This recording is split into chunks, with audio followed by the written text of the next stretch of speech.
بسم اللہ الرحمن الرحیم الحمد للہ رب العالمین والصلاة والسلام علی اشرف الانبیاء وسید المرسلین وعلی آلہ وصحبہ اجمعین، اما بعد۔ باب ما جاء فی تخلیل الاصابع۔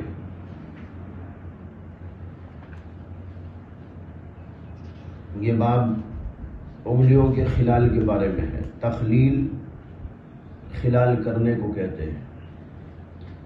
انگلیوں میں خلال کرنے کا حکم اکثر علماء کے نزدیک مستحب ہے یا سنت ہے۔ علماء احناف کے بھی اس میں دو قول ہیں، ایک سنت ہونے کا اور ایک استحباب کا، اور بعض اہل ظواہر کے نزدیک یہ واجب ہے۔ جو حضرات اس کو واجب کہتے ہیں وہ اس حدیث سے استدلال کرتے ہیں جو باب کے اندر آئی ہے، اذا توضأت فخلل الاصابع۔ اس میں امر کا صیغہ آیا ہے، والامر للوجوب، لیکن جمہور علماء اس کا جواب یہ دیتے ہیں کہ اکثر بیشتر روایات میں رسول اللہ صلی اللہ علیہ وسلم کے وضو کی کیفیت جو بیان کی گئی ہے اس کے اندر خلال کا ذکر موجود نہیں ہے۔ چند احادیث کے اندر آتا ہے، اکثر بیشتر روایات کے اندر اس کا ذکر موجود نہیں۔ اور دوسرے یہ کہ یہ خلل الاصابع جو حدیث ہے یہ خبر واحد ہے، اور خبر واحد سے قرآن کریم پر زیادتی نہیں کی جا سکتی۔ قرآن کریم کے اندر ہاتھوں اور پیروں کو دھونے کا حکم دیا گیا ہے۔ اگر ہم تخلیل اصابع کو بھی لازم اور فرض قرار دیں تو اس صورت کے اندر قرآن کریم کے اوپر زیادتی لازم آتی ہے، اور خبر واحد سے قرآن کریم کے اوپر زیادتی جائز نہیں۔ اس لیے جمہور علماء اس بات کے قائل ہیں کہ یہ سنت ہے یا مستحب ہے۔ سنت اور مستحب انہی احادیث کی وجہ سے ہے جو باب کے اندر موجود ہیں۔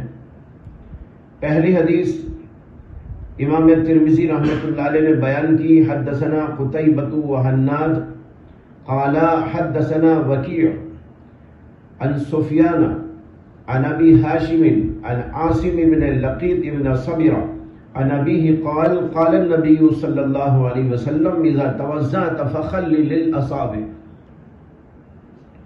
امام ترمذی کہتے ہیں وفی الباب عن ابن عباس والمستورد وهو ابن شداد الفہری و ابی ایوب الانصاری۔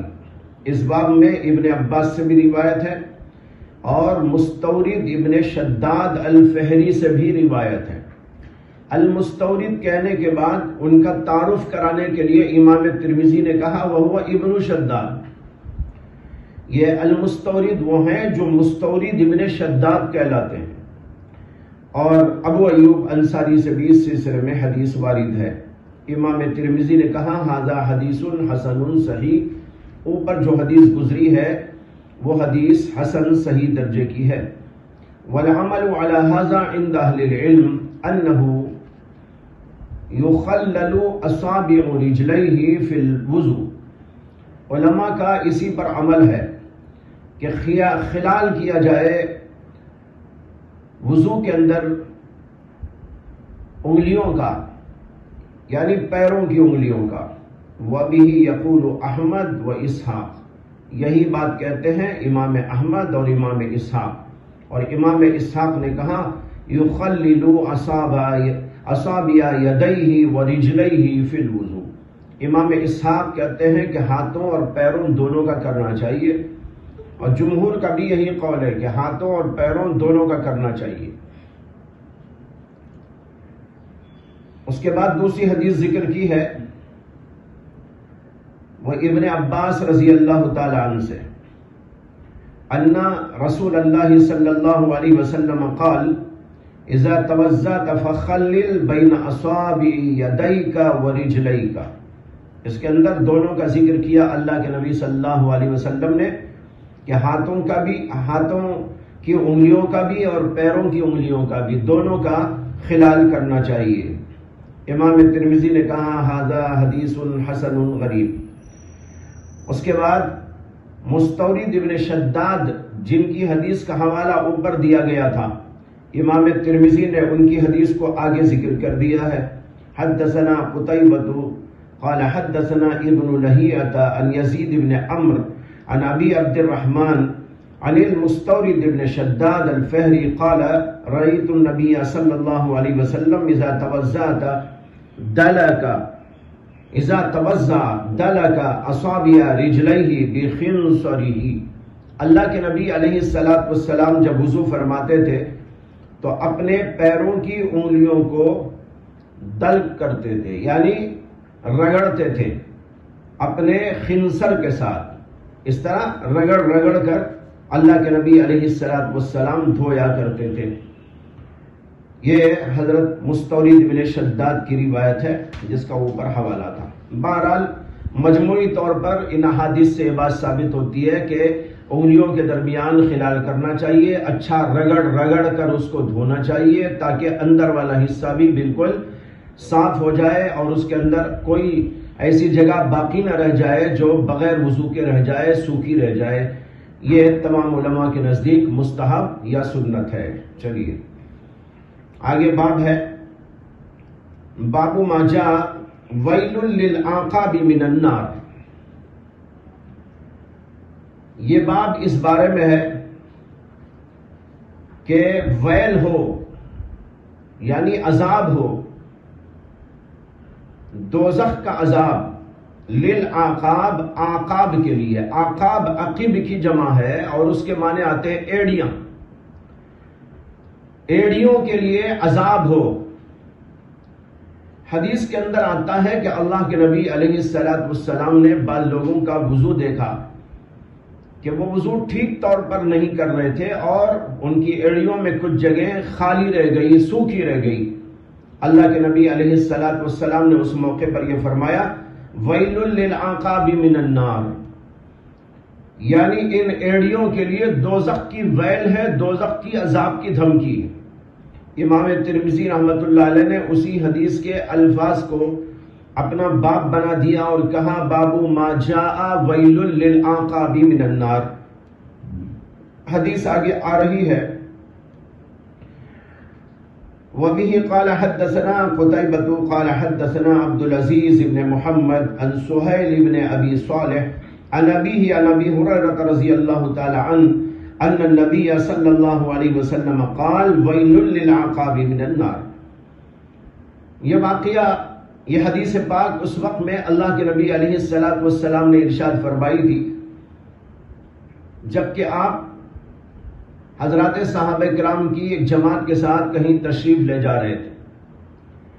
اللہ کے نبی علیہ السلام کچھ پیچھے ہو گئے کسی وجہ سے، کسی ضرورت سے، اور کچھ صحابہ کرام آگے آگے چلتے رہے۔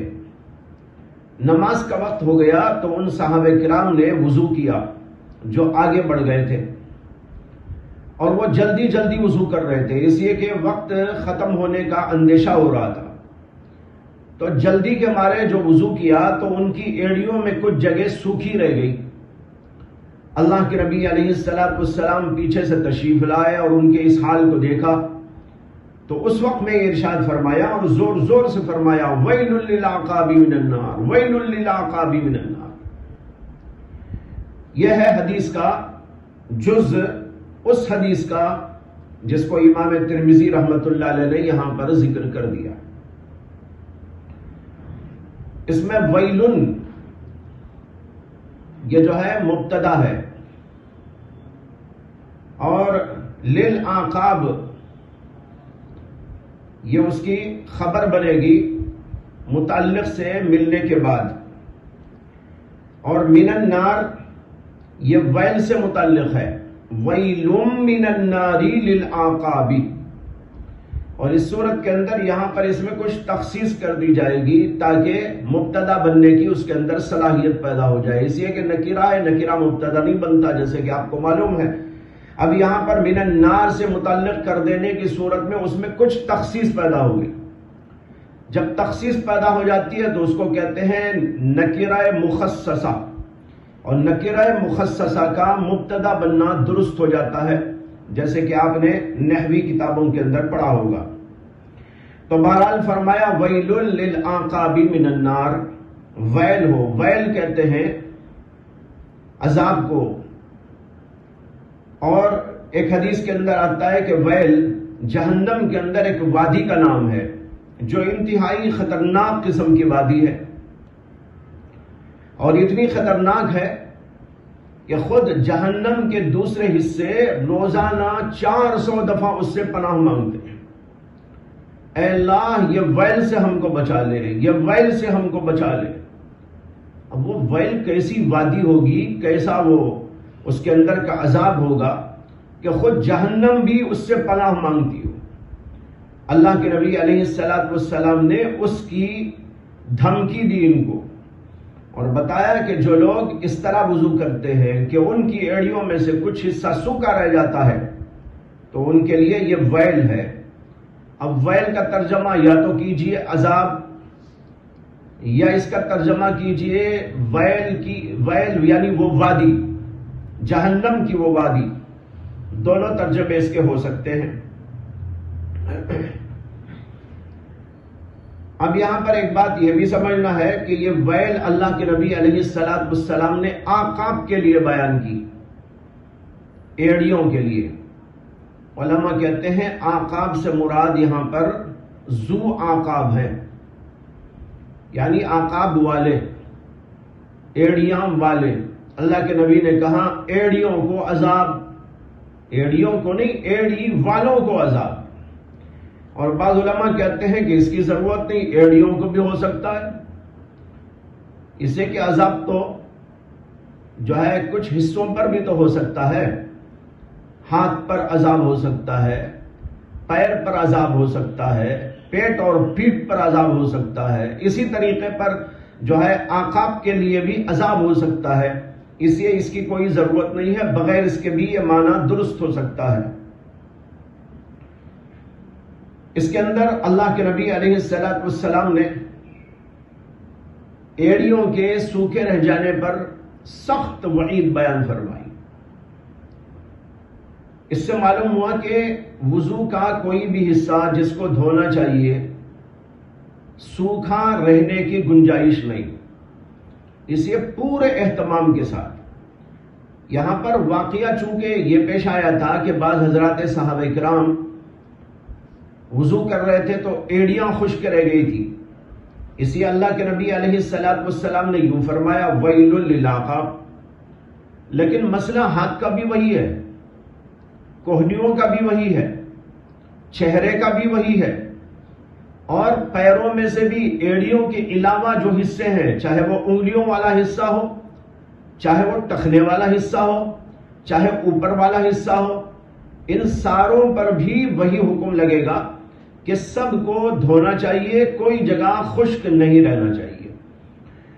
تو چونکہ واقعہ یہ ہوا تھا نا کہ بعض صحابہ کرام وضو کر رہے تھے تو ان کی ایڑیاں خشک رہ گئی، اسی اللہ کے نبی کی زبان سے یہ نکلا ویل للعقاب من النار. اگر وہاں ہاتھوں میں یہ مسئلہ پیش آتا تو آپ کہتے ویل للیدین من النار، اور اگر چہرے کے ساتھ یہ معاملہ پیش آتا تو آپ کہتے ویل للوجہ من النار. تو مسئلہ تو سب کے لیے وہی ہے. تو اس کا خلاصہ یہ ہے کہ دھوئے جانے والے اعضاء میں سے کوئی بھی عضو رتی برابر بھی خشک نہیں رہنا چاہیے. اس کے لیے اہتمام جتنا چاہیے اتنا اہتمام کرنا چاہیے. اس پر ممکن ہے کسی کے ذہن کے اندر یہ سوال پیدا ہو کہ صحابہ کرام جو دھو رہے تھے تو ایڑیاں خشک رہ گئی، ظاہر بات ہے کہ انہوں نے جان بوجھ کر تو نہیں کیا ہوگا، بھول ہو سکتی ہے، جلدی میں ایسا ہو گیا ہوگا. بظاہر تو یہی ہے، جان بوجھ کر ان لوگوں نے اپنی ایڑیوں کو خشک رہنے دیا ہو، ایسا امکان بظاہر نہیں. تو پھر اللہ کے نبی علیہ السلام نے بھول اور غفلت کے اوپر اتنی سخت وعید کیسے ارشاد فرمائی؟ اسے کہ وعید وہاں ہوتی ہے جہاں کوئی آدمی جان بوجھ کر گناہ کرتا ہے، جان بوجھ کر کوئی غلط کام کرتا ہے۔ صحابہ کرام جو یہاں وضو کر رہے تھے وہ تو وضو کر رہے تھے، نماز کی تیاری کر رہے تھے، نماز کا اہتمام کر رہے تھے، اور اس نماز کے اہتمام نے جلدی کر رہے تھے، اور جلدی کرتے ہوئے کچھ اعضاء خشک رہ گئے، ایڑی خشک رہ گئی نگاہ نہ جانے کی وجہ سے یا توجہ نہ ہونے کی وجہ سے۔ یہ تو ایک بھول ہے۔ بھول کے اوپر اتنی سخت وعید اللہ کے نبی علیہ السلام بیان فرما رہے، ویل للعقاب من النار، جیسے کسی شرابی کے لیے دھمکی ہوتی ہے، کسی زناکار کے لیے دھمکی ہوتی ہے، یہاں اتنی بات کے لیے اللہ کے نبی علیہ السلام نے اتنی سخت وعید کیسے ارشاد فرمائی؟ اس کا جواب یہ ہے کہ یہاں پر بھول کے اوپر نہیں ہے یہ، بلکہ اہتمام نہ کرنے پر ہے۔ یعنی توجہ دینا چاہیے تھا کہ اپنے اعضاء پورے طور پر دھلتے، لیکن ان حضرات نے کچھ غفلت کر دی۔ یہ محض بھول نہ تھی بلکہ ایک قسم کی غفلت تھی، اس کو کہتے ہیں عدم توجہی اور غفلت۔ ایک ہوتی ہے بھول کہ آدمی نے تو پورا اہتمام کیا لیکن پھر بھی کچھ رہ گیا، اور ایک ہوتا ہے کہ اہتمام ہی نہیں کیا۔ تو یہاں پر جو وعید ہے وہ دراصل اہتمام نہ کرنے پر ہے، توجہ کی کمی پر ہے، کہ وضو جیسی اہم ترین چیز میں جو کہ مفتاح صلاۃ ہے اور اس کے بغیر نماز ہی نہیں ہو سکتی، یہ معلوم ہے، لا تقبل صلاۃ بغیر طہور، اس کے باوجود ان حضرات نے اس کے سلسلے میں غفلت کیوں برتی، توجہ کیوں نہ کی؟ یہ اس بات پر وعید بیان کی جا رہی ہے، محض بھول کے اوپر نہیں ہے، اس کو یاد رکھنا چاہیے۔ آگے دیکھیے، امام ترمذی کہتے ہیں وفی الباب عن عبداللہ بن عمرو وعائشہ وجابر وعبداللہ بن الحارث وهو ابن جز الزبیدی ومعیقیب وخالد بن الولید وشرحبیل بن حسن وعمر بن العاص ویزید بن ابی سفیان۔ ان تمام حضرات سے بھی اس باب کے اندر روایات ثابت ہیں۔ امام ترمذی کہتے ہیں کہ ابو ہریرہ کی حدیث جو اوپر گزری ہے وہ حسن صحیح درجے کی حدیث ہے۔ آگے فرمایا وقد روی عن النبی صلی اللہ علیہ وسلم انہ قال ویل للعقاب وبطون الاقدام من النار۔ یہ اسی سوال کا جواب دے رہے امام ترمذی رحمت اللہ علیہ کہ صرف اعقاب کا ذکر اللہ کے نبی نے کیا، تو بتا رہے نہیں، بعض روایات کے اندر یہ بھی آیا ہے کہ اللہ کے نبی علیہ السلام نے یوں فرمایا ویل للعقاب، ایڑیوں کے لیے ویل ہے، وہ بطون الاقدام، اور قدموں کے بطون یہ نیچے والا حصہ جو ایسا رہتا ہے، تلا جس کو کہتے ہیں، فرمایا کہ ان بطون اقدام کے لیے بھی جہنم کی ویل ہے، اسے کہ وہاں بھی خشک، تو ادھر اور ادھر، تو مطلب یہ ہوا کہ کہیں بھی خشک نہیں رہنا چاہیے، جیسے کہ میں اوپر کہہ چکا ہوں۔ اس کے بعد امام ترمذی نے فرمایا وفقہ هذا الحدیث انه لا يجوز المسح على القدمين اذا لم يكن عليهما خفان او جوربان۔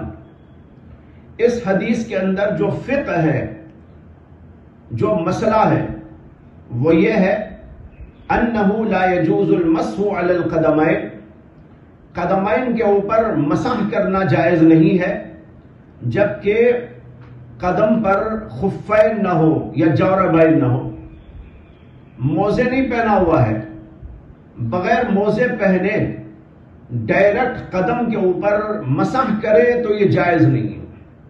امام ترمذی رحمت اللہ علیہ یہاں پر ایک بہت ہی اہم ترین مسئلہ چھیڑ رہے ہیں اور اس باب کی فقہ اس کو بتا رہے ہیں، یعنی اس حدیث سے جو مسئلہ نکل رہا ہے وہ مسئلہ یہ ہے، ایک تو وہ مسئلہ ہے جو عام میں نے بتا دیا کہ تمام اعضاء کو دھونا چاہیے، ٹھیک طور پر دھونا چاہیے، کہیں بھی خشک نہیں رہنا چاہیے، چاہے وہ ہاتھ ہو، چاہے وہ پیر ہو، یا چاہے چہرہ ہو، تمام اعضاء کو ٹھیک ٹھیک طور پر دھونا چاہیے، ایک مسئلہ تو نکل آیا، لیکن اسی میں ایک اور مسئلہ نکل آیا۔ وہ مسئلہ یہ ہے کہ قدم کے اوپر مسح نہیں، قدم کو دھونا ضروری ہے۔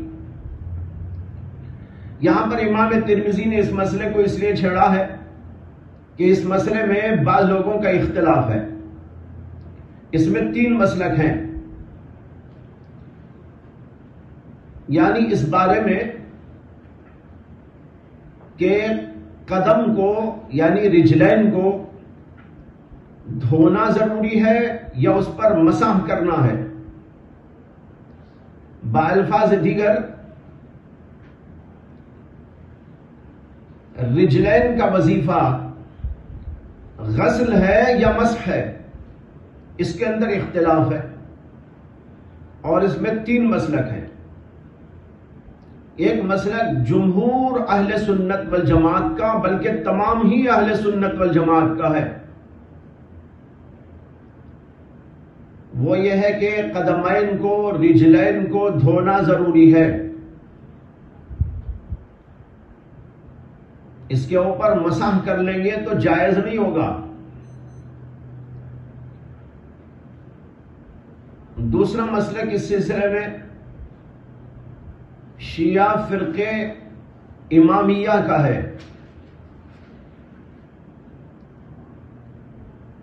شیعہ کے فرقوں میں سب سے بڑا فرقہ امامیہ کہلاتا ہے، جس کو اثنا عشریہ بھی کہتے ہیں۔ ان لوگوں کا مسلک یہ ہے کہ پیروں کو دھونا نہیں چاہیے بلکہ صرف مسح کرنا چاہیے۔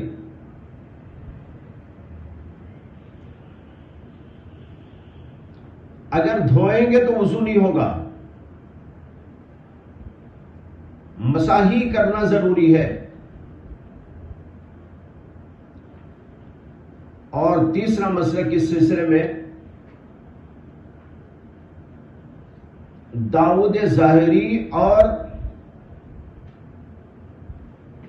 امام ابن جریر الطبری کا بیان کیا گیا ہے۔ یہ دونوں حضرات تخییر کے قائل ہیں، یعنی چاہے تو مسح کر لو یا چاہے تو دھو لو، دونوں کی گنجائش ہے، اس کو کہتے ہیں تخییر۔ لیکن یہاں پر یاد رکھیں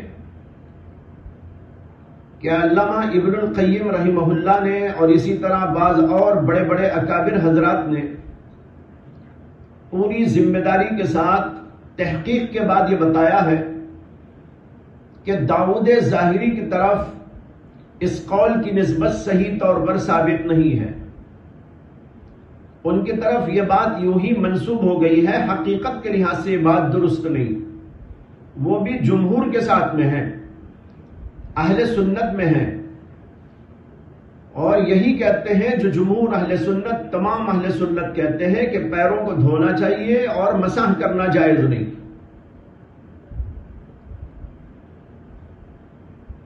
اور رہے ابن جریر تبری، ابن جریر تبری کو تو آپ جانتے ہوں گے، بہت بڑے عالم، بہت بڑے محقق، بہت بڑے مفسر، بہت بڑے محدث۔ جب ان کا نام لیا جاتا ہے تو ذہن منتقل ہوتا ہے اس عظیم شخصیت کی طرف جن کی تفسیر بڑی معروف ہے اور تاریخ بھی بڑی معروف ہے، تفسیر ابن جریر تبری اور تاریخ تبری۔ لیکن یہاں یاد یہ رکھنا ہے کہ یہاں مراد ابن جریر تبری سے یہ ابن جریر تبری نہیں ہے، یہ بڑا دھوکہ ہو گیا۔ اصل بات یہ ہے کہ تبری کے نام سے 2 شخصیتیں تاریخ میں معروف ہوئی ہیں۔ یہ تو وہ ابن جریر تبری جن کا بھی میں نے ذکر کیا، جو اہل سنت کے اماموں میں سے ایک بہت بڑے امام ہیں۔ وہ فقیہ بھی تھے، محدث بھی تھے، مفسر بھی تھے، مؤرخ بھی تھے، اور ان کی تفسیر ماخذات میں سے شمار کی جاتی ہے، مراجع میں شمار کی جاتی ہے۔ اسی طرح ان کی جو تاریخ ہے وہ تاریخ بھی بڑی عظیم تاریخ مانی جاتی ہے. ان کے علاوہ ایک اور ابن جریر طبری مشہور ہیں، لیکن وہ اہل سنت میں سے نہیں بلکہ وہ اہل تشیع میں سے ہیں. لیکن اتفاق یہ ہے کہ دونوں کا نام محمد، دونوں کے باپ کا نام ابن جریر، دونوں کی نسبت طبری طبرستان کی طرف، اور دونوں کی کنیت بھی ابو جعفر. یہ ایسا عجیب و غریب اتفاق ہو گیا، ورنہ تو کہیں نہ کہیں کچھ فرق ہوتا ہے. نام ایک ہے تو باپ کا بدل گیا، باپ کا بھی ایک ہے تو کم از کم علاقہ بدل گیا، یعنی تو کنیت بدل گئی.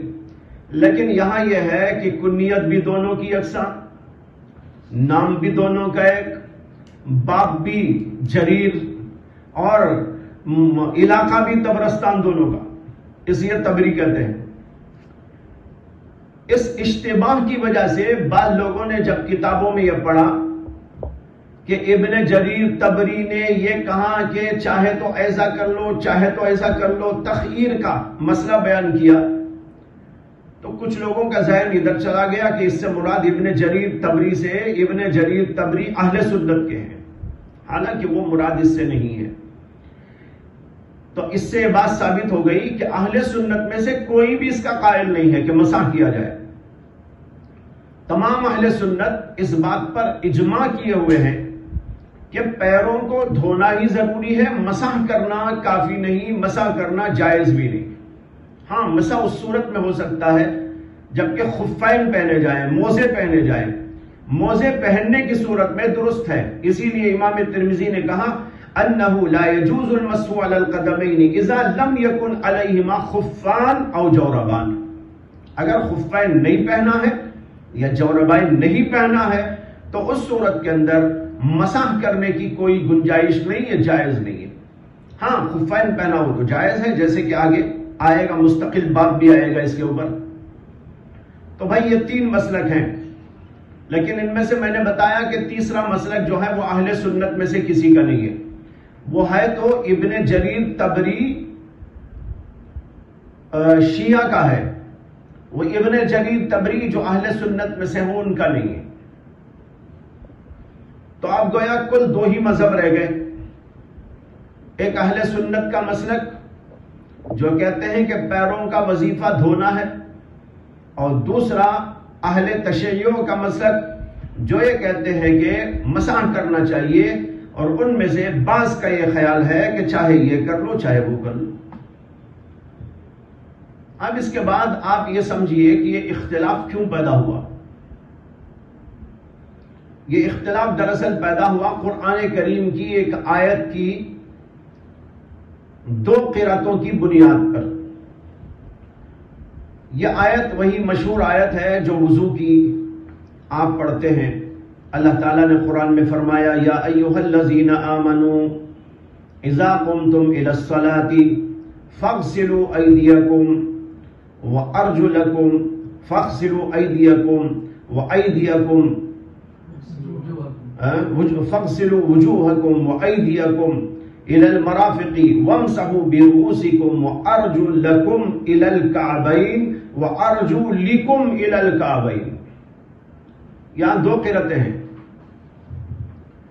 اس آیت کے اندر وضو کا حکم ہے، اے ایمان والو جب تم نماز کے لیے کھڑے ہو تو وضو کرو. وضو کیسا کرنا ہے؟ فاغسلوا وجوہکم وایدیکم الی المرافق وامسحوا برؤوسکم وارجلکم الی الکعبین. چونکہ یہاں پر دو قرأتیں ہیں اور دونوں قرأتیں مشہور ہیں، متواتر ہیں. ارجو لکم والی قرأت جیسے کہ ہم لوگ عام طور پر پڑھتے ہیں، اور دوسری قرأت یہاں پر ہے جر کے ساتھ وارجو لیکم. اس قرأت کی وجہ سے یہاں پر یہ اختلاف پیدا ہوا ہے. اہل سنت والجماعت اس آیت میں دونوں ان قرأتوں کو مانتے ہیں، دونوں قرأتوں کو متواتر مانتے ہیں اور اس کو پڑھتے بھی ہیں. لیکن وہ کہتے ہیں کہ قرآن کریم کا سمجھنا ظاہر ہے کہ ہم سے زیادہ رسول اللہ صلی اللہ علیہ وسلم سمجھتے تھے، حضرات صحابہ کرام سمجھتے تھے۔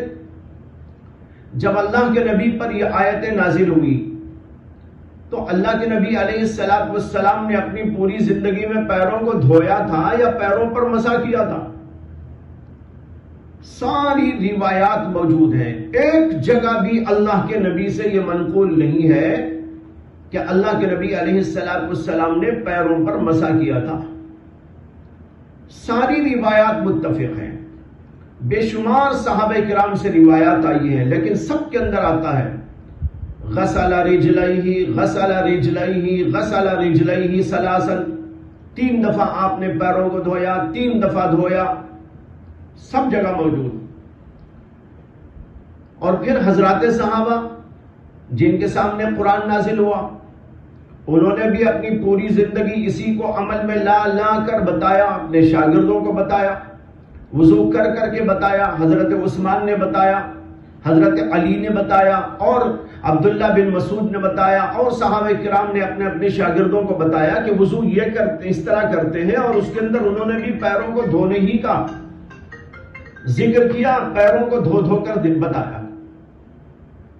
سوال یہ پیدا ہوتا ہے کہ ارجو لیکم قرت کی وجہ سے اگر اس آیت کا یہ مفہوم تھا کہ پیروں کو دھونا نہیں ہے، مسح کرنا ہے، تو کیا یہ بات اللہ کے رسول علیہ السلام کو سمجھ میں نہیں آئی تھی؟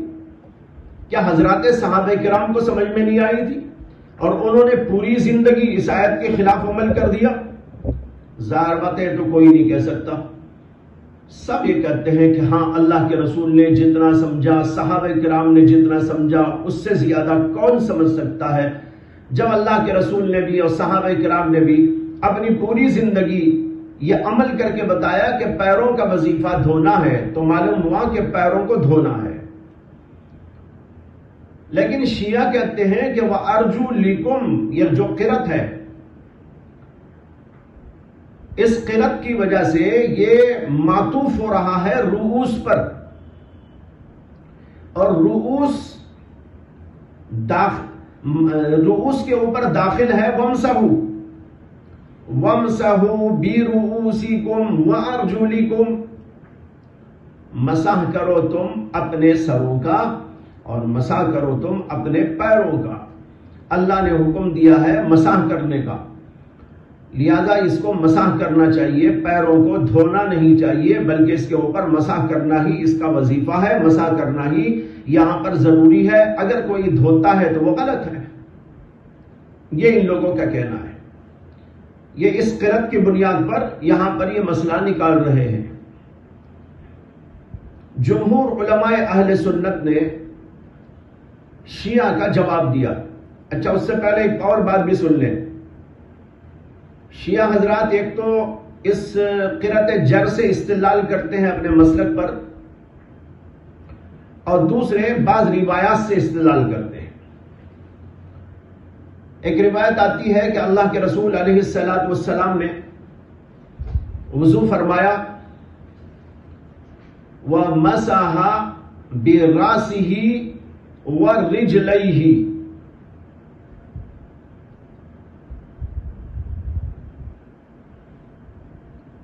اس روایت کو امام طبرانی نے اپنے معجم میں ذکر کیا ہے، اور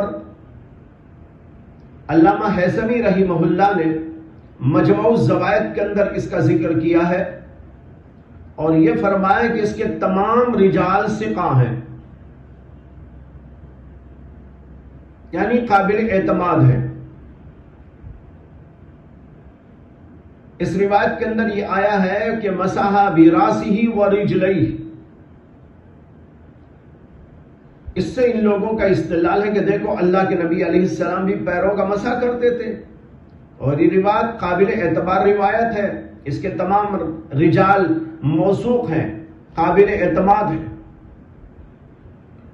اس کا جواب یہ ہے کہ ایک طرف کثرت کے ساتھ اللہ کے نبی علیہ السلام کی پوری زندگی کی وہ احادیث جس کے اندر پیر کے دھونے کا ذکر ہے، اور ایک طرف یہ ایک روایت۔ اب عقل کو استعمال کرنے کی ضرورت ہے. اگر پیروں کا وظیفہ دھونا نہیں، دھونا ناجائز ہوتا، جیسے کہ لوگ کہتے ہیں دھونا ناجائز ہوتا، پیروں پر مسح ہی کرنا ضروری ہوتا، تو پھر اللہ کے نبی علیہ السلام نے اور سارے ہی مواقع پر پیر کو دھونے کا عمل کیوں اختیار کیا؟ جبکہ وہ ناجائز ہے تمہارے نزدیک، شیعہ کے نزدیک، تو پھر اللہ کے نبی علیہ السلام پوری زندگی اس پر عمل کیسے کرتے رہے؟ یہ ایک روایت ہے پورے ذخیرے میں، اور اس کے اندر تعویل کی بھی گنجائش ہے. اور تعویل کیا ہے میں تھوڑی دیر کے بعد عرض کروں گا جب آیت پر بحث کروں گا. تو یہ تو ان کا استدلال یہ ہے، اس کا جواب یہ ہے کہ ساری احادیث زندگی بھر کی ایک طرف اور یہ ایک روایت ایک طرف، لہذا یہاں پر عقل کا تقاضا بھی ہے کہ اس میں تعویل کرو. اگر تعویل کیے بغیر ساری حدیثوں کو آپ چھوڑنے کی بات کہتے ہیں تو یہ تو بے عقلی کی بات ہے. اللہ کے نبی علیہ السلام صبح میں، شام میں، دوپہر میں کئی دفعہ وضو کر رہے ہیں، اور صحابہ اس کی گواہی دے رہے ہیں، اور پوری زندگی عمل کر رہے ہیں اور صحابہ اس کی گواہی دے رہے ہیں، اور اس کے اندر یہی ہے کہ اللہ کے نبی نے پیروں کو دھویا. ایک روایت آ رہی ہے کہ پیروں پر مسح کیا. عقل کیا کہتی ہے بھائی؟ عقل یہ کہتی ہے کہ اس میں تعویل کرو، کوئی ایسی بات بیان کرو جس سے کہ یہ بات صحیح ہو جائے، تو لہذا اس میں تعویل کی جائے گی. وہ تعویل کیا ہے آگے عرض کروں گا. ان لوگوں کا ایک استدلال بعض صحابہ کرام کی روایات سے ہے. حضرت عائشہ سے اور حضرت عبداللہ بن عمر سے اور بعض صحابہ کرام سے یہ مروی ہے کہ وہ حضرات بھی اس بات کے قائل تھے کہ پیروں پر مسح کرنا چاہیے.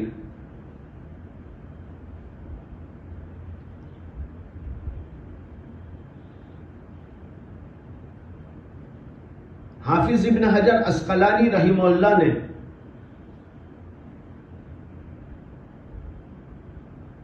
اس کا جواب دیتے ہوئے فرمایا ہے کہ جن جن صحابہ کرام سے اس طرح کی بات مروی ہے وہ ان کا قول قدیم ہے.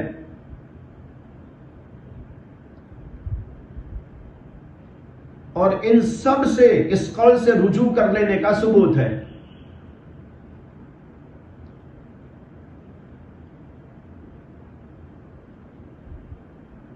یہ ہے کہ ان سے دوسرا قول مروی ہے. تو ایک دو چار صحابہ کرام سے اس طرح کی بات مروی ہونا اور وہ بھی جبکہ ان کا رجوع بھی ثابت ہو جائے تو یہ تو کوئی قابل استدلال بات نہیں رہی. اس لیے ان حضرات کا اس سے استدلال کرنا بھی درست نہیں. یہ کل ان کی پونجی ہے جس سے وہ لوگ اس بات پر استدلال کرتے ہیں کہ پیروں کو مسح کرنا چاہیے اور دھونا نہیں چاہیے. ایک تو آیت کریمہ ہے، دوسرے اللہ کے نبی صلی اللہ علیہ وسلم کی ایک حدیث، اور تیسرے بعض صحابہ کرام کے اقوال یا ان کا عمل. اس کا جواب آپ کو دے دیا گیا. اب آتے ہیں آیت کریمہ کی طرف. میں نے ابھی بتایا کہ آیت کریمہ میں واقعی دو قرأتیں ہیں، اس میں کوئی شک نہیں، یہ متواتر قرأتیں ہیں اور سب لوگ پڑھتے ہیں پڑھاتے ہیں. اس کے اندر جہاں تک نسب کی قرأت کا تعلق ہے جیسے کہ ہم عام طور پر پڑھتے ہیں تو اس میں تو کوئی اشکال نہیں، اس لیے کہ وہ معطوف ہو رہا ہے ایدی پر،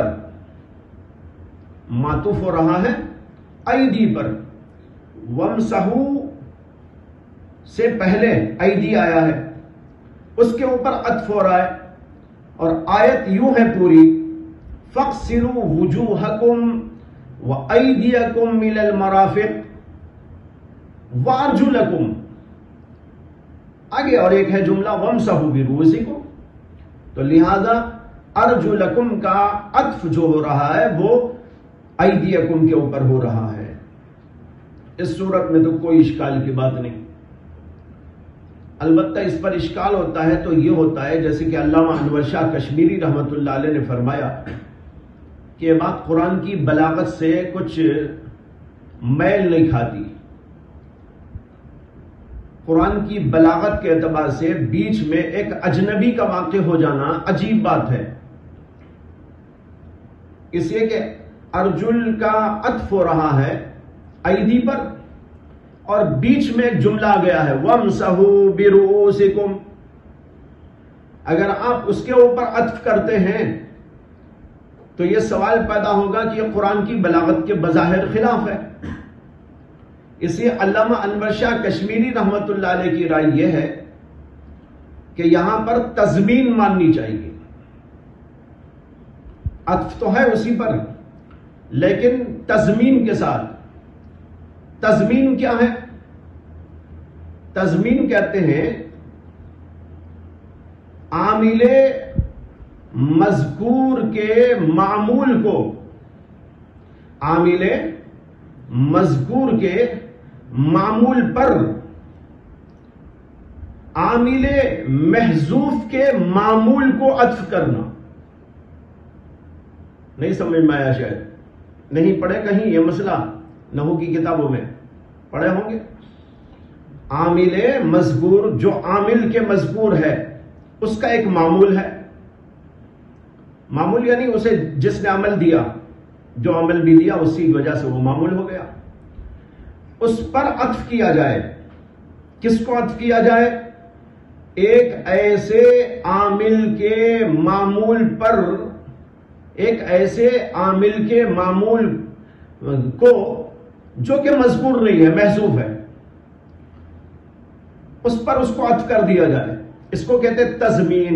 اس کی ایک مثال سنیے. جیسے ایک شعر کا مصرع ہے، اس میں کہا گیا ہے کہ متقلداً سیفاً ورمحاً، متقلداً سیفاً ورمحاً.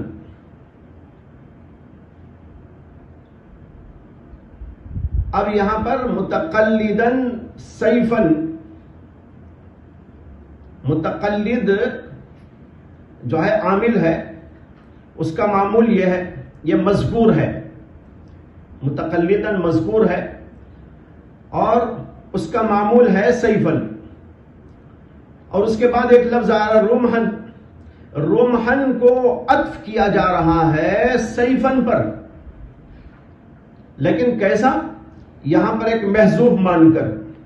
وہ محذوف ہوگا حاملاً.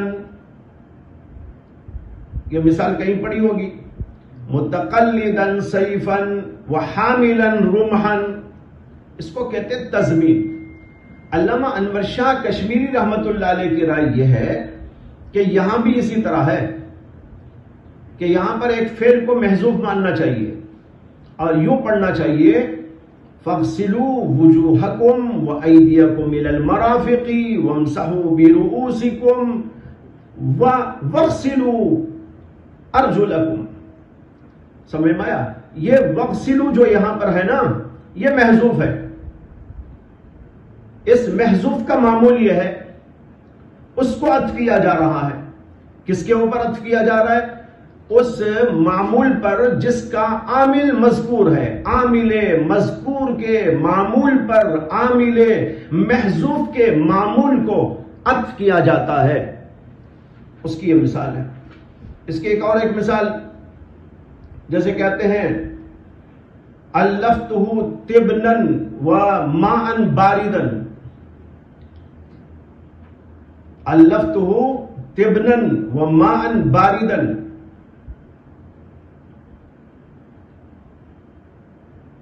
میں نے جانور کو چارہ ڈالا. اللفت کے معنی چارہ ڈالنے کے ہیں. اس کے بعد میں ہے وماءً بارداً، اور میں نے ٹھنڈا پانی دیا. اب یہ ٹھنڈا پانی کا جو عامل ہے وہ محذوف ہے یہاں پر، اور وہ ہے سقیتو. سمجھ میں آیا؟ الفتہ طبناً وسقیتہ ماءً بارداً، یہ محذوف ہے یہاں پر. اب دیکھو ماءً بارداً کا عطف ہو رہا ہے طبناً پر. طبناً کا فاعل، طبناً کا عامل تو مذکور ہے، وہ تو ہے سامنے موجود ہے، اور اس کے اوپر عطف اس کا کیا جا رہا ہے. لیکن ماءً بارداً کا جو عامل ہے وہ محذوف ہے یہاں پر. اس کو کہتے ہیں عربی یہ اصطلاح کے اندر اور نحوی اور صرفی اصطلاح کے اندر تضمین. علامہ انور شاہ کشمیری کی رائے ہے کہ یہاں تضمین مان لی جائے تو وہ اعتراض نہیں ہوگا، بات تو وہی رہے گی. تو بہرحال یہ جو ہے ایک شکل ہے، اس میں تو کوئی اعتراض نہیں، جو بات ہو سکتی تھی وہ عرض کر دی. دوسری قرأت یہاں پر ہے وَأَرْجُلِكُمْ، جر کے ساتھ. اسی جر والی قرأت کی وجہ سے یہ لوگ استدلال کرتے ہیں اس بات پر کہ یہاں پر پیروں کو دھونا چاہیے، اس لیے کہ یہ ممسوح ہے، ومسحو کے ماتحت ہے. جیسے سروں کا مسح ہے اسی طرح پیروں کا مسح ہے.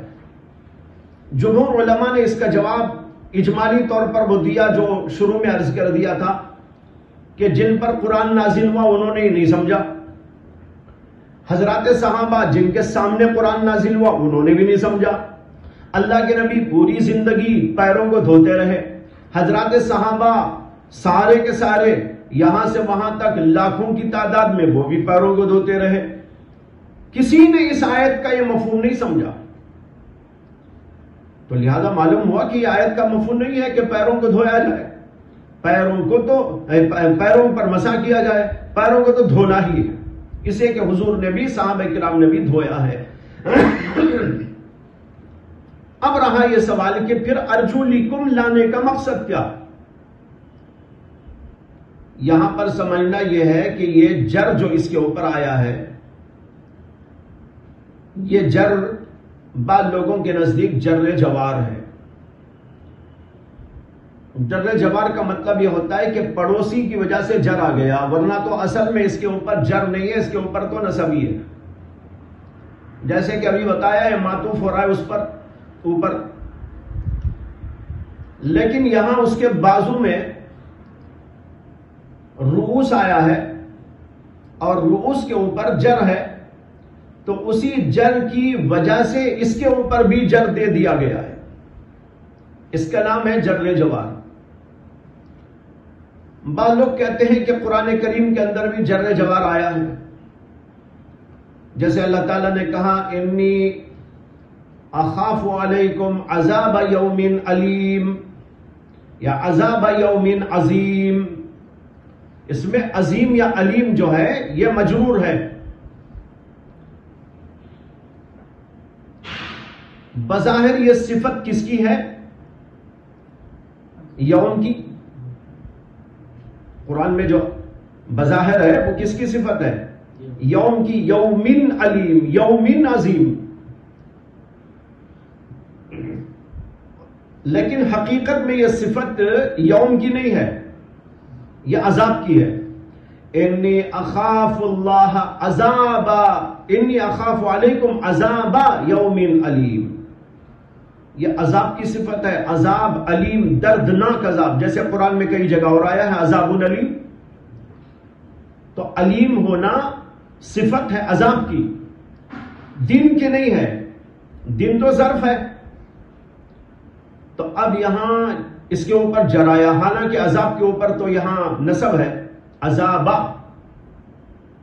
تو اس کی صفت ہونے کی وجہ سے اس کے اوپر بھی نصب آنا چاہیے تھا، لیکن بازو پڑوسی یہ ہے اس کی وجہ سے یہاں جر آ گیا. تو بہت سے علماء نے یہ بات کہی ہے کہ جر جوار ہے، لیکن محققین اس سے راضی نہیں ہے. محققین علماء کا کہنا یہ ہے، بعض تو یہ کہتے ہیں کہ بھئی یہ جر جوار کیا بلا ہے ہم تو جانتے ہی نہیں، ہم نے تو کہیں پڑھا ہی نہیں. بڑے بڑے اس سلسلے کے ماہرین وہ کہتے ہیں کہ جر جوار کے نام سے کوئی چیز ہے ہی نہیں. بعض علماء کہتے ہیں کہ نہیں، یہ انکار کرنا تو غلط ہے، جر جوار تو ہے، لیکن جر جوار مخصوص مواقع پر استعمال کیا جاتا ہے، ہر جگہ پر نہیں. بعض لوگ کہتے ہیں کہ یہ جر جوار کا استعمال صرف اشعار میں ہوتا ہے، نثر میں نہیں، ضرورت کی بنیاد پر. اور بعض لوگوں کا کہنا یہ ہے کہ یہ نعت کے موقع پر استعمال کیا جاتا ہے. نعت سے مراد اردو کی نعت نہیں، عربی کی نعت، یعنی صفات میں استعمال کیا جاتا ہے، دوسرے مواقع پر استعمال نہیں کیا جاتا، یا تاکید کے موقع پر استعمال کیا جاتا ہے۔ نعت اور تاکید میں اس کا استعمال روا ہے اور دوسرے موقع پر اس کا استعمال روا نہیں۔ اور قرآن میں جو آیا ہے وہ یہی نعت ہے۔ عذاب یوم علیم جو آیا یہ وہی نعت کا موقع ہے، اس لیے وہاں پر اس کی گنجائش ہے، لیکن عام جگہوں پر اس کی گنجائش موجود نہیں۔ بہت سارے علماء یہ کہتے ہیں، بہرحال دو طبقے ہو گئے اس کے اندر، کہ بعض لوگ اس کے لیے گنجائش رکھتے ہیں کہ اس کو جر جوار مانا جائے، اور بعض لوگ کہتے ہیں کہ یہاں جر جوار مناسب نہیں۔ دوسرا جواب اس کا یہ دیا ہے کہ آیت کے اندر دراصل استخدام ہے،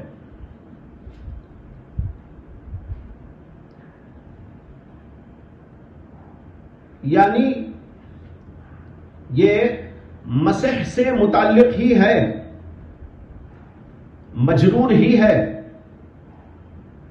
لیکن جب رؤوس کا تعلق مسح سے ہو تو اس وقت میں اس کے معنی تو ہیں امرار الید المبتلہ، بھیگا ہوا ہاتھ پھیر لینا، جو مسح کی تعریف ہے، اصلی وہی تعریف ہے اس کی۔ لیکن جب ارجل سے اس کا تعلق کیا جائے تو اس صورت کے اندر یہاں مسح کے معنی ہیں غسل خفیف، ہلکے پھلکے انداز سے دھونا۔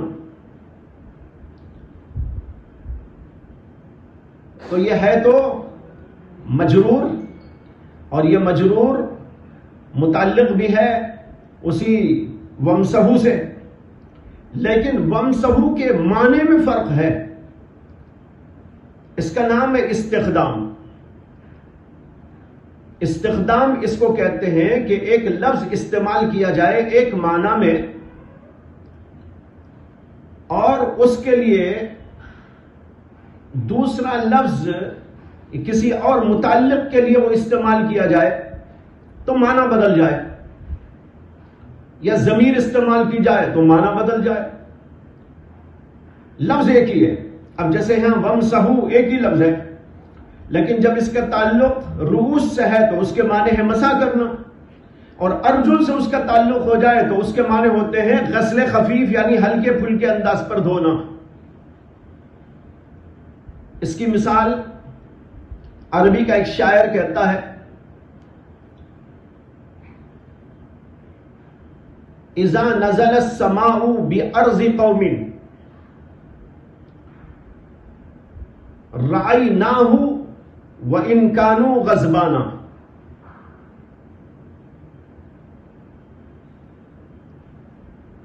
اس شعر میں یہ ہے کہ اذا نزل السماء، جب آسمان نازل ہو۔ آسمان کیا نازل ہوتا ہے؟ یعنی آسمان سے پانی نازل ہوتا ہے، مراد ہے بارش۔ اب یہاں السماء سے مراد بارش۔ آگے کہتا ہے اذا نزل السماء بارض قوم، جب کسی قوم کی زمین کے اوپر بارش برستی ہے، رأیناہ، تو ہم وہاں پر اس ہو کی ضمیر سما کی طرف جا رہی ہے، ہم وہاں چراتے ہیں۔ رأیناہ اپنی بکریوں کو چراتے ہیں۔ چراتے کیا ہیں؟ ہو، اس آسمان کو چراتے ہیں۔ ارے بھئی آسمان کو کیسے چراؤ گے؟ آسمان سے مراد بارش ہے، بارش کو کیسے چراؤ گے؟ چارے کو چراتے ہیں، چارے کے لیے جو ہے جانور کو چھوڑتے ہیں، جو چرنے کے لیے آتی کام آتا، وہ تو چارہ ہے۔ یہاں چارہ تو نہیں ہے، بارش کی طرف ضمیر لوٹ رہی ہے۔ یہاں پر یہی ہے بات، اوپر السماء سے مراد بارش، لیکن جب اس کے لیے ضمیر استعمال کی گئی تو وہاں بارش مراد نہیں، بارش سے ہونے والا چارہ، پیداوار۔ تو اب دیکھیے ایک ہی چیز ہے، السماء، سما بول کر بارش مراد لے رہے ہیں، جب اس کی ہی طرف ضمیر کو لوٹا رہے ہیں تو السماء سے مراد اس سے نکلنے والی پیداوار مراد لے رہے ہیں۔ دو الگ الگ باتیں ہو گئی۔ اس کا نام ہے استخدام۔ یہ بھی ایک صنعت ہے، بدیع کے ابواب میں آپ نے اس کو پڑھا ہوگا، مختصر المانی وغیرہ کے اندر۔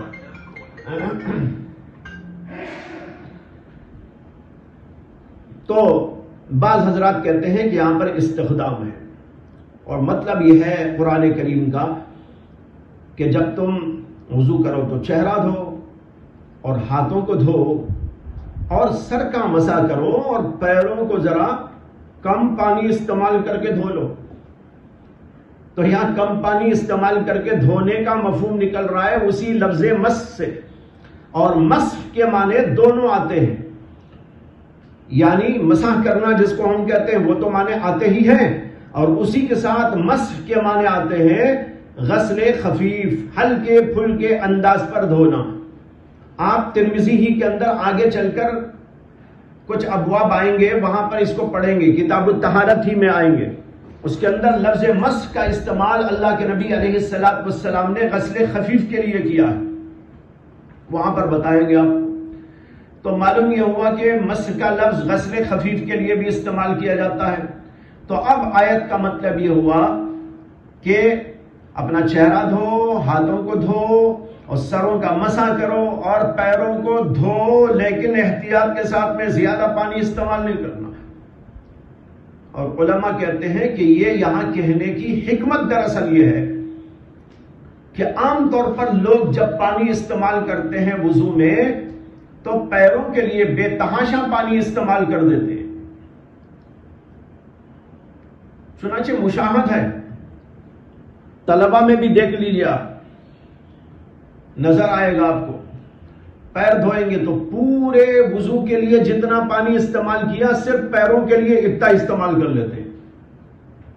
ایک لوٹا اگر سارے وضو کے لیے تو پیروں کے لیے ایک مزید لوٹا.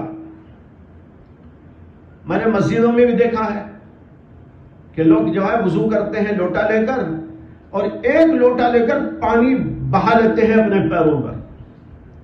تو ان کے ذہن میں یہ ہے کہ پیروں کے دھونے کے لیے بہت پانی استعمال کرنا چاہیے، اور اس میں اسراف ہے، فضول خرچی ہے، اللہ کی نعمت کی ناقدری ہے. اس لیے اللہ تعالیٰ نے اس انداز سے بتا کر تنبیہ کر دی کہ خواہ مخواہ ایسا تم استعمال پانی کا نہ کرو جس سے اللہ کی نعمت کی ناقدری ہوتی ہے اور اسراف اور فضول خرچی میں تم مبتلا ہوتے ہو. اسے غسل خفیف کرو. غسل خفیف کا مطلب یہ ہے کہ پیروں کو دھو لیکن پیر پورے دھل جائیں، بہت زیادہ مبالغہ اس میں کر کر پانی کا استعمال اسراف اور تبذیر کی حد تک نہیں پہنچانا چاہیے. یہ ہے اس کا مطلب. بعض علماء نے یہ حکمت بیان کی، اور یہ بھی بہت ہی اہم بات ہے کہ اس طرح کہنے سے اللہ کا منشا یہ ہے، اور اس کے اندر اس طرف اشارہ ہے کہ ہم جانتے ہیں کہ عرب کی سرزمین کے اوپر پانی کی بڑی قلت تھی، اسی لیے وہاں پر عام طور پر لوگ استنجا کرتے تھے تو ڈھیلوں سے کرتے تھے، پانی سے رواج کم تھا. پہلے بھی یہ بات عرض کر چکا ہوں. اب ایسی جگہوں پر پانی کے استعمال میں جب پانی بہت قلیل ہے تو اس کے استعمال کے اندر اگر مبالغہ کیا جائے گا اور اسراف کیا جائے گا تو اور لوگوں کو پریشانی پیدا ہو جائے گی. اور پیروں کے دھونے میں لوگ اس طرح کی بے احتیاطی برتتے ہیں.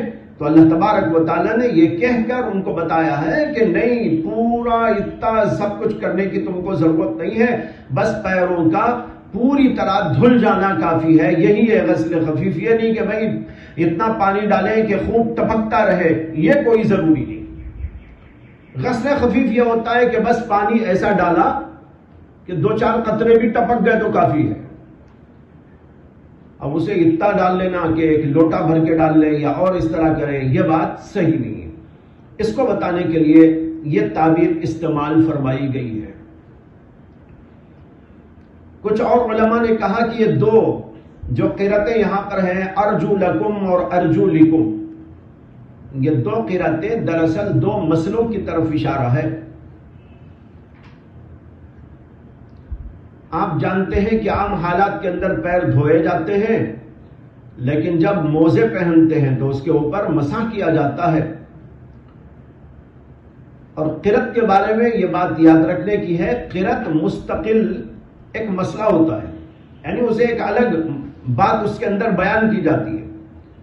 تو ایک تو ارجو لکم کہہ کر یہ بتا دیا ہے کہ پیروں کو دھونا ہے اصل وظیفہ، اور ارجلکم سے یہ بتا دیا ہے کہ پیروں پر مسا بھی ہے، لیکن کون سا موقع؟ وہ موقع اللہ نے بیان تو نہیں کیا، لیکن محمد الرسول اللہ صلی اللہ علیہ وسلم کے ذریعے سے اس کی تشریح کی گئی۔ اور یہ بات بالکل آشکارا ہے اور ظاہر ہے کہ اللہ کے نبی علیہ السلام ہی تو قرآن کی تشریح کرنے کے لیے آئے۔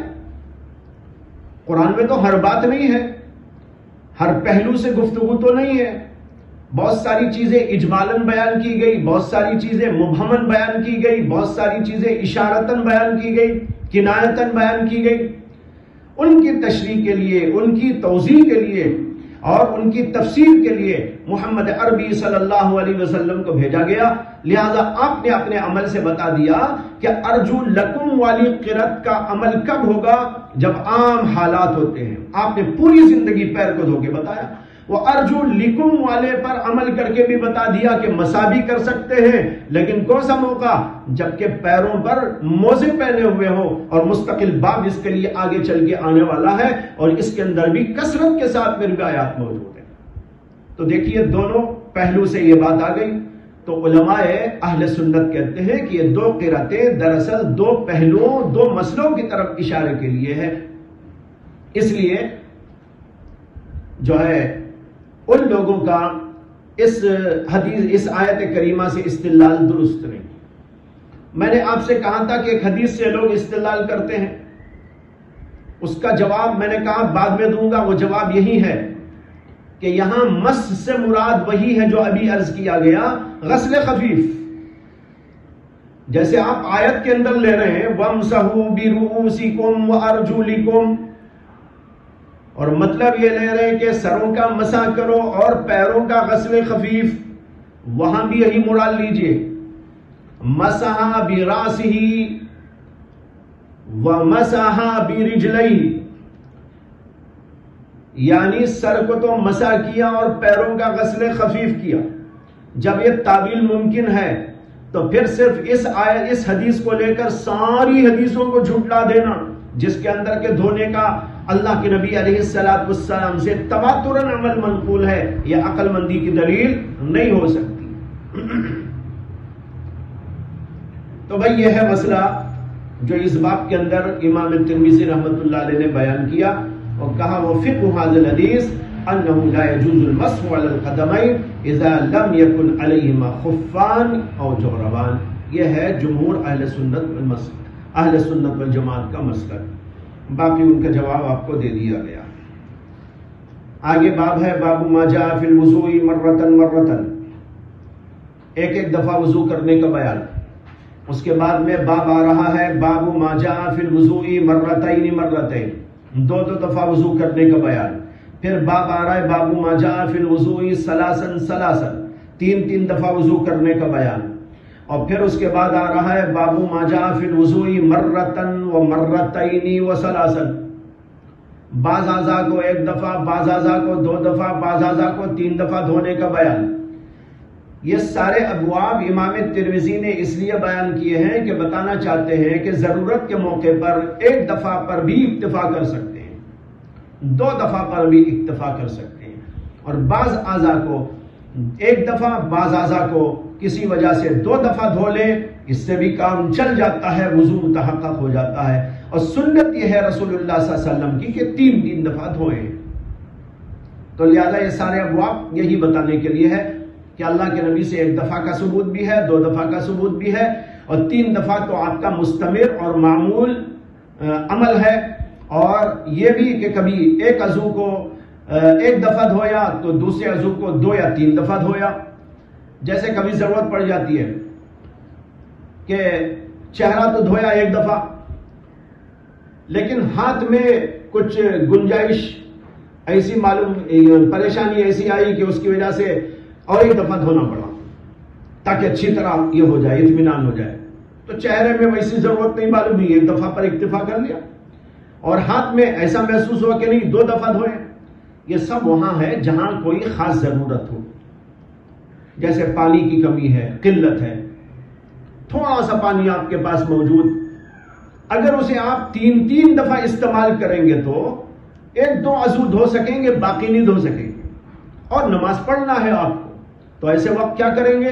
عقل مندی کا تقاضا یہ ہے، فقہ کا تقاضا یہ ہے، اور اللہ کے نبی نے یہی بتایا ہے کہ بھئی ایک دفعہ دھو لو، یا دو دفعہ پر اکتفا کر لو، یا بعض عضو کو ایک دفعہ، بعض عضو کو 3 دفعہ دھو لو۔ بہرحال اس طرح کرنے سے تمہارا وضو ہو جائے گا۔ یہ فقہ کا تقاضا ہے، سمجھداری کا تقاضا ہے کہ موقع کی نزاکت کو سمجھا جائے۔ اس سے یہ مطلب نہیں ہے کہ ایک دفعہ دھو لیا جائے، یعنی عام حالات میں، اور دلیل یہ دی جائے کہ دیکھو بھائی اللہ کے رسول صلی اللہ علیہ وسلم تو ایک دفعہ دھوتے تھے، تم لوگ 3 دفعہ کیوں دھوتے ہو؟ معمول تھا اللہ کے نبی کا 3 دفعہ دھونا، لیکن ضرورت پڑے تو ایک دفعہ پر اکتفا کرو، ضرورت پڑے تو 2 دفعہ پر بھی اکتفا کر لو، کوئی حرج کی بات نہیں ہے، وضو تمہارا ہو جائے گا۔ اس سے اہم کام تم کو کرنا ہے، وہ ہے نماز۔ اگر تم 3 کی فکر میں لگے رہے تو 3 کی فکر میں کہیں ایسا نہ ہو کہ نماز ہی چھوڑ دینا پڑے، یہ فقاہت کے خلاف ہے۔ ایک دفعہ امام اعظم ابو حنیفہ رحمۃ اللہ علیہ اور امام ابو یوسف کہیں سفر میں تھے، تھکے ہارے چلے جا رہے تھے، رات کا کافی حصہ گزرنے کے بعد تھکان زیادہ ہوئی تو لیٹ گئے۔ لیٹے تو آنکھ لگ گئی، یہاں تک کہ آنکھ کھلی تو اتنا وقت تھا کہ اس کے اندر بس 2 رکعتیں جلدی جلدی پڑھ کر فرض ادا کر سکتے، اتنے میں سورج طلوع ہو جاتا۔ تو امام صاحب رحمت اللہ علیہ نے امام ابو یوسف سے کہا کہ بھئی جلدی نماز پڑھاؤ۔ تو ابو یوسف نماز پڑھانے کھڑے ہوئے اور امام صاحب ان کے پیچھے کھڑے ہو گئے۔ ابو یوسف نے نماز پڑھائی تو ان کے اندر انہوں نے صرف فرائض اور واجبات پر اکتفا کیا اور سنن و مستحبات کو چھوڑ دیا، اور جلدی جلدی نماز پڑھائی۔ جب وہ فارغ ہوئے تو امام اعظم ابو حنیفہ نے ان سے کہا صرت فقیہا، ہاں بھائی تم تو اب سمجھدار ہو گئے، فقیہ ہو گئے۔ فقاہت کا تقاضا یہ ہے کہ موقع کی نزاکت کو پیش نظر رکھا جائے۔ بعض لوگ ایسے ہوتے ہیں کہ ان کو اس کی تو بڑی اہمیت ہوتی ہے کہ بھئی سنت پوری طرح ادا ہونی چاہیے، چاہے فرض چھوٹ جائے۔ یہ تو بے ڈنگی بات ہے۔ شریعت نے حدود رکھے ہیں، ان حدود کی رعایت کرنے ہی کا نام تو دراصل فقاہت ہے۔ یہ حضرات فقہا یہی تو سمجھا گئے ہیں کہ ہر چیز کا درجہ سمجھو۔ یہیں سے آپ کو یہ بھی سمجھ میں آ جائے گا کہ بعض وقت کتابوں کے اندر کچھ ایسے مسائل لکھے ہوتے ہیں جس کو بعض لوگ بڑے اچھالتے رہتے ہیں، وہ نہ سمجھنے کی وجہ سے، نہ سمجھنے کی وجہ سے وہ مسائل ان کو عجیب لگتے ہیں۔ جیسے امام ابو حنیفہ رحمۃ اللہ علیہ نے یہ مسئلہ بیان کیا کہ کوئی آدمی اللہ اکبر کے بجائے اللہ اجل کہہ کے نماز پڑھ لیا تو ہو جائے گی۔ اللہ اکبر بولنے کی بجائے اللہ اجل بول دیا۔ امام ابو حنیفہ نے یہ نہیں کہا ہے کہ ایسا بولا کرو۔ آپ نے یہ نہیں دیکھا ہوگا کہ حنفیوں کی کسی بھی مسجد میں پوری دنیا میں اس پر عمل ہوتا ہو۔ عرب کو چلے جاؤ، انگلستان چلے جاؤ، عربستان چلے جاؤ، ہندوستان چلے جاؤ، پاکستان چلے جاؤ، یا کسی اور ملک میں چلے جاؤ، مسلمانوں کے غیر مسلموں کے کسی بھی ملک کے اندر جہاں کہیں بھی کوئی حنفی نماز پڑھ رہا ہو تو وہ اللہ اکبر ہی بولے گا، اس کے سوا کوئی نہیں بولتا کچھ۔ لیکن مسئلہ لکھا ہوا ہے کہ اگر کسی نے اللہ اجل کہہ کر نماز شروع کری نماز ہو جائے گی۔ اب یہ جو لکھا ہوا ہے یہ مطلب نہیں کہ ایسا کرنا ہے، یہ مطلب ہے کہ کسی نے اپنی بے وقوفی سے اس طرح زبان سے کہہ دیا، اب اس کی نماز کو ہم کہیں گے نماز ہی نہیں ہوئی، یا یہ کہیں گے نماز ہو گئی۔ یہ ہے مسئلہ۔ اب یہاں بعض لوگ کہتے ہیں نماز ہی نہیں ہوئی، امام صاحب کہتے ہیں بھائی اللہ کا نام ہی تو لیا ہے، نماز تو ہو گئی۔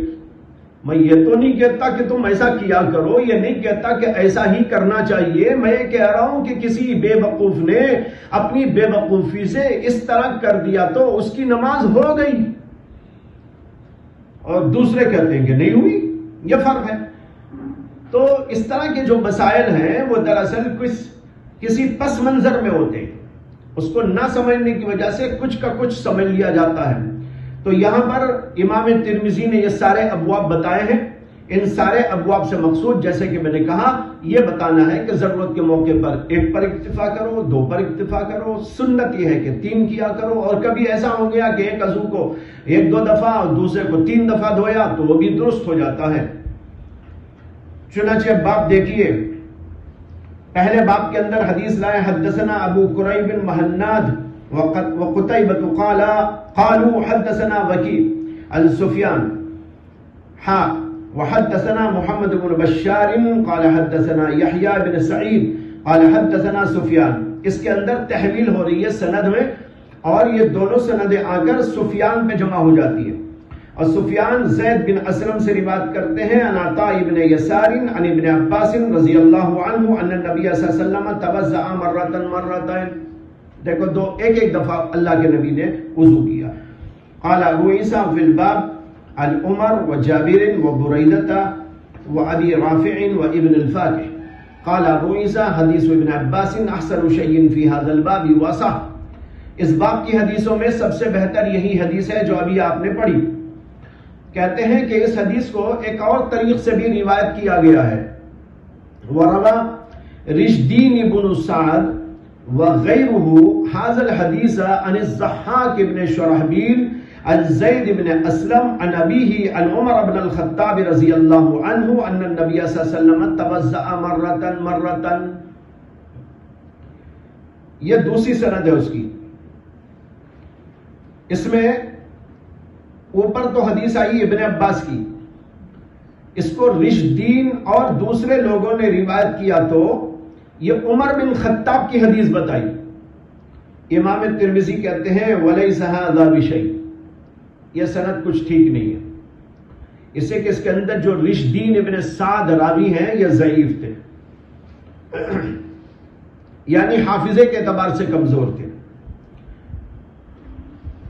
باقی ان کے اندر ثقاہت و عدالت تو تھی، لیکن حافظے کے اعتبار سے وہ کمزور تھے. اسی لیے بعض لوگوں نے ان کے بارے میں لکھا اخذتہ غفلت الصالحین، اخذتہ غفلت الصالحین، ان کو صالحین کی غفلت نے پکڑ لیا تھا.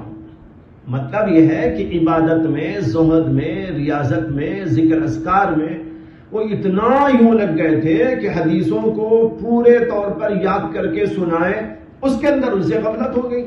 یہ مطلب ہے اخذت غفلت الصالحین. اس سے کہ جو آدمی جس کے اندر دلچسپی لیتا ہے وہ اسی کا ہو کے رہ جاتا ہے. اب جیسے کوئی آدمی ہے کہ وہ حدیثوں کو یاد کرنے اور علمی باتوں کو یاد کرنے کا زیادہ دھیان دینے کے بجائے عبادت میں، ریاضت میں، جوہد میں اور رات بھر عبادت میں اس کے اندر زیادہ لگا رہے گا تو ظاہر بات ہے یاد تو نہیں ہو سکتا نا اسے. یہ ہے اس کا مطلب اخذت غفلت الصالحین. تو بہرحال یہ اچھے آدمی تو تھے لیکن حافظے کے اعتبار سے اتنے پختہ نہیں تھے، اس لیے ان کی حدیث کے بارے میں کہا وَهَذَا لَيْسَ بِشَيْءٍ وَالصَّحِيحُ مَا رَوَى ابن عجلان وهشام بن سعد وسفيان الثوري وعبد العزيز بن محمد عن زيد بن اسلم عن عطاء بن يسار عن ابن عباس عن النبي صلی اللہ علیہ وسلم. صحیح وہ حدیث ہے جو اوپر پیش کی گئی جس میں ابن عباس کی روایت اس کو بتایا گیا. یہ ابن عباس کی روایت ہے، حضرت عمر کی حدیث نہیں ہے. باب ما جاء فی الوضوء مرتين، دو دفعہ وضو کا بیان. اس کے اندر حدیث لائے ہیں حدثنا ابو قریب محمد بن رافع قال حدثنا زید بن حباب عن عبد الرحمن بن ثابت بن ثوبان قال حدثني عبد الله بن الفضل عن عبد الرحمن بن هرمز والأعرج عن ابي هريره رضي الله تعالى عنه ان النبي صلى الله عليه وسلم توضأ مرتين. قال ابو عيسى وفي الباب عن جابر. قال ابو عيسى هذا حديث حسن غريب لا نعرفه الا من حديث ابن ثوبان عن عبد الله بن الفضل وهو اسناد حسن صحیح. یہ ایک سند اس کی ہے، یہ حدیث صحیح ہے لیکن ایک ہی سند کے ساتھ ہم اس کو جانتے ہیں.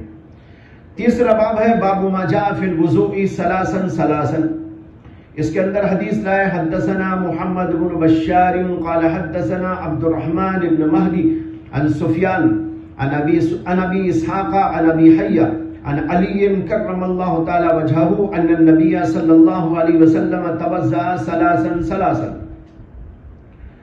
یہی معمول تھا اللہ کے نبی علیہ السلام کا. قال ابو عیسیٰ فی الباب عن عثمان وعائشة والربیع وابن عمر وابی امامة وابی رافع وعبد اللہ بن عمرو ومعاویة وابی ہریرة وجابر وعبد اللہ بن زید وابی بن کعب.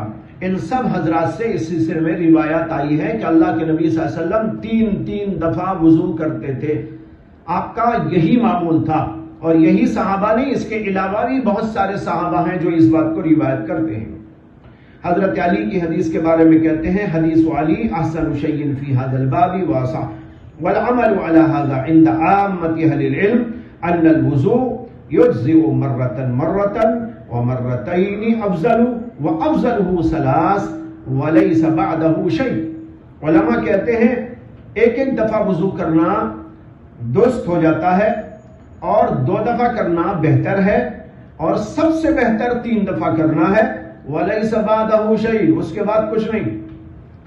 اور کوئی کہنے لگے اور 4 دفعہ دھوؤں گا تو اور افضل ہو جائے گا، 5 دفعہ دھوؤں گا تو اور افضل ہو جائے گا، 10 دفعہ دھوؤں گا تو میں تو آسمان پہ پہنچ جاؤں گا، اور 20 دفعہ دھوؤں گا تو سیدھا عرش پہ پہنچ جاؤں گا. کوئی بے وقوفی یہ کرنے لگے. اس سے امام ترمذی نے صاف کہہ دیا وَلَيْسَ بَعْدَهُ شَيْءٌ کہ بھائی اس کے بعد کچھ نہیں، یہیں ٹھہر جانا ہے، اس کے بعد کریں گے تو پھر ڈنڈے لگیں گے.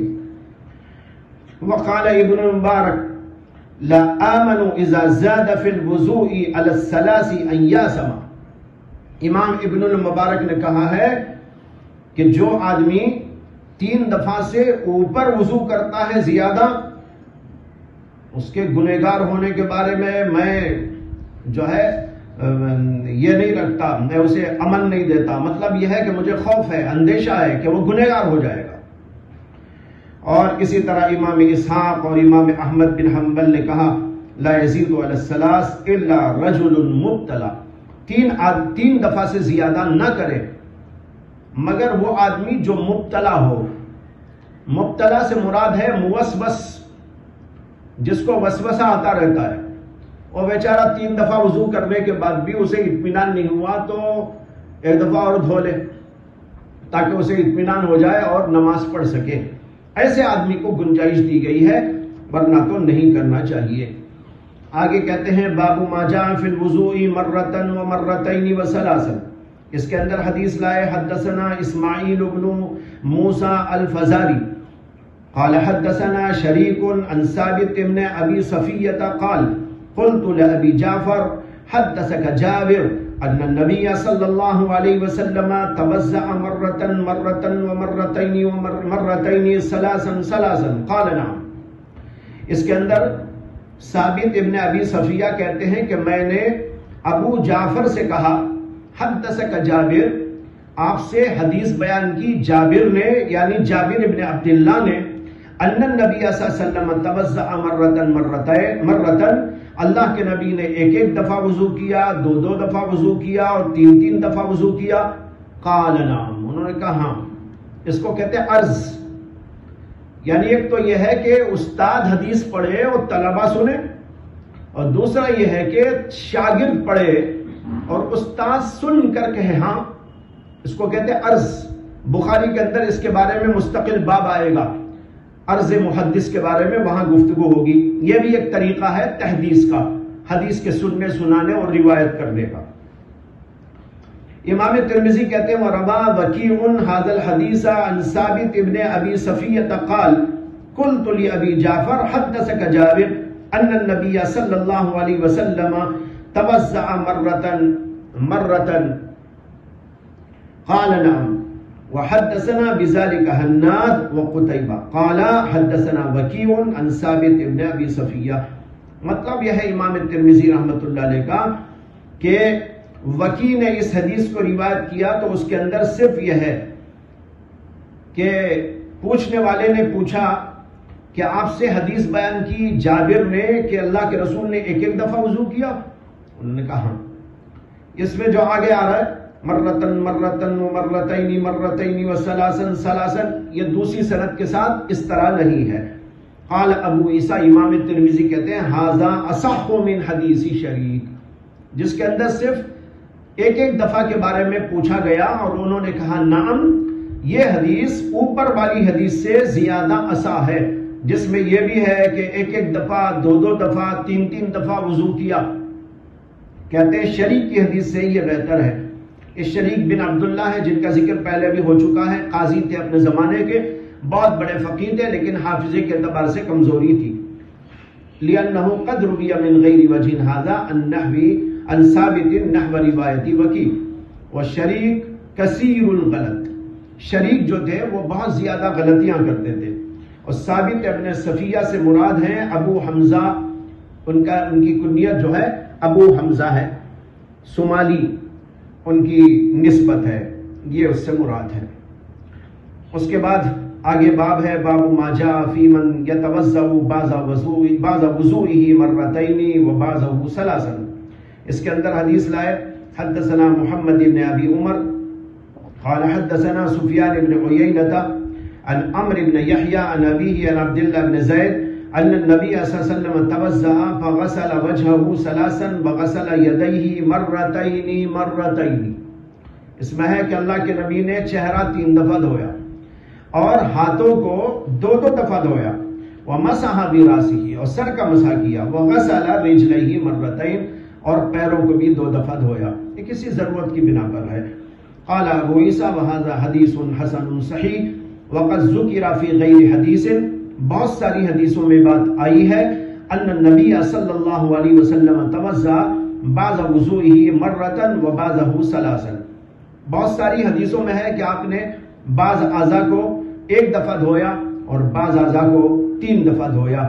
وقد رخص بعض اہل العلم فی ذلک، بعض اہل علم نے اس کی گنجائش دی ہے، لم يروا باسا ان يتوضأ الرجل بعض وضوئه ثلاثا وبعضه مرتين او مرة، لیکن جیسے کہ کہہ چکا ہوں یہ ضرورت کے لیے، بے ضرورت نہیں ہے۔